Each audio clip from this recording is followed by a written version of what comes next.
Now we're going to start working on Chicky from her head and work all the way down to her bottom. Then, we'll attach safety eyes, stuffing, and finish up with the mouth. Okay, let's talk about tools and materials. So, on screen at the moment are the colors you are going to need, a main color yellow for her body and some orange for her mouth. You're also going to need an 8mm hook, needle and stitch markers, safety eyes, scissors, and some stuffing. We're going to start by making the magic ring. I'll be using white yarn to show you how to crochet in most of the videos, but go ahead and switch it up with other colors in your kit to match the project. Let's pull the yarn end out from the middle. It might seem like a bit of a mess right now, but no worries, we'll find it. Alright, now let's make a slip knot with crochet hook. Hold your non-dominant hand with the palm facing you, place the yarn tail in your palm, and wrap the yarn around your pointer and middle fingers. Pinch it here with your thumb and pointer finger. Now, grab your crochet hook, point it downward, insert it through the loop, and hook the yarn to pull it out. Release your thumb and pointer finger, and there you have it, a slip knot. Keep it loose, no need to fasten off. Now, grab the crochet hook and slip knot, and let's start wrapping the yarn. You can follow along or do it your own way. First wrap the yarn around your pinky, then go underneath, go over top of your pointer finger.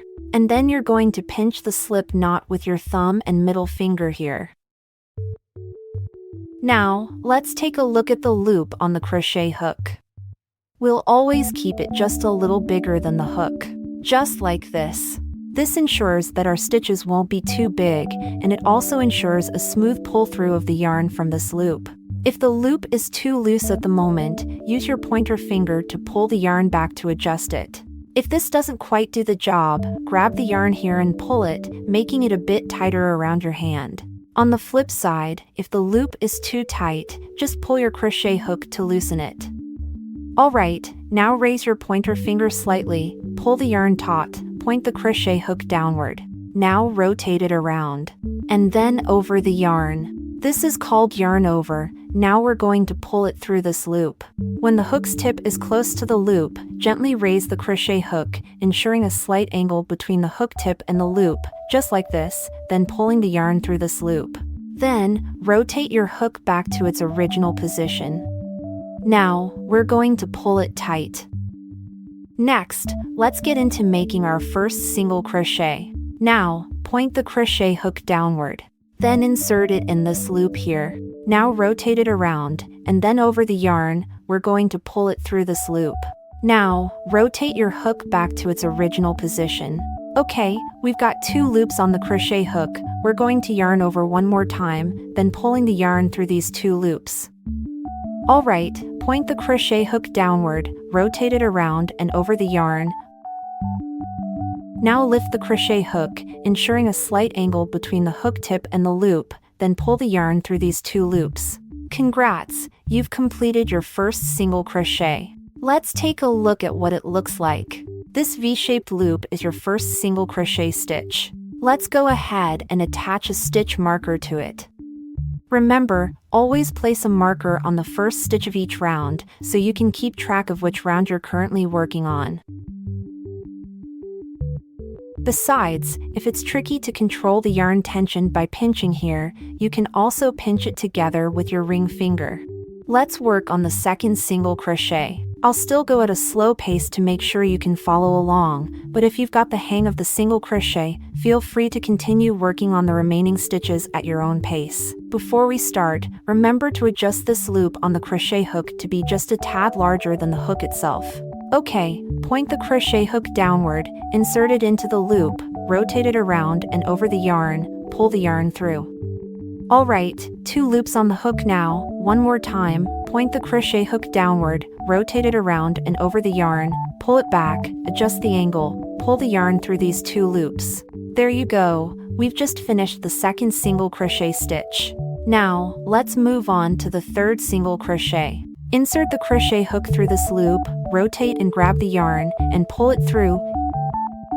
Yarn over again, pull the yarn through the 2 loops. Now, let's go ahead and crochet the remaining 3 single crochet. 4,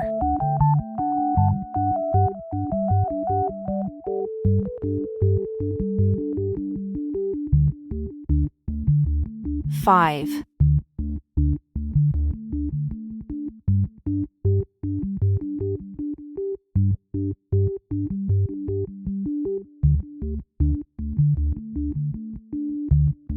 6.